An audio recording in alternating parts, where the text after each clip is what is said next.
याच बिबट्याचे हल्ले अनेक दिवस वाढत आहेत। नरभक्षक बिबट्याला जागीच ठार करा असे आता आदेशच वन विभागाने दिलेले आहेत। शिर्डीमध्ये सुद्धा गेल्या 2 दिवसांपूर्वी एक घटना झाली होती आणि त्यावरून आदेश दिले गेलेले आहेत। आपल्यासोबत सचिन बनसोडे जोडलेत, अधिक माहिती देत आहेत।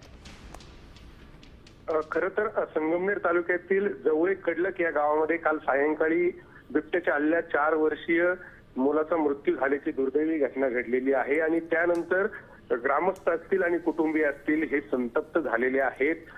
मृतदेह जोपर्यंत बिबट्याला ठार केले जात नाही तोपर्यंत मृतदेह ताब्यात घेणार नाही अशी एकंदरीत भूमिका सर्वांनी घेतलेली आहे आणि त्यामुळे आता सध्या त्या मुलाचा जो मृतदेह आहे तो शवविच्छेदनासाठी संगमनेरच्या ग्रामीण रुग्णालयामध्ये आणण्यात आलेला आहे आणि त्या ठिकाणी नातेवाईक आणि कुटुंबीय आहेत ते रुग्णालयाच्या परिसरामध्ये आहेत आणि ठार केल्याशिवाय मृतदेह ताब्यात घेणार नाही अशी भूमिका त्यांनी घेतलेली आहे।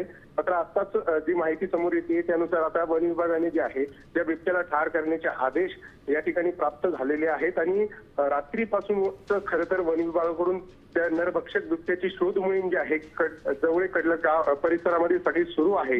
आता ही सध्या वन विभागाचे कर्मचारी जे आहेत ते बिबट्याचा नरभक्षक बिबट्याचा शोध घेत आहे आणि त्याचा आता ठार मारण्याचे आदेश आल्याने आता ही कारवाई कधी केली जाते याकडे सगळ्यांचं लक्ष लागलेलं आहे।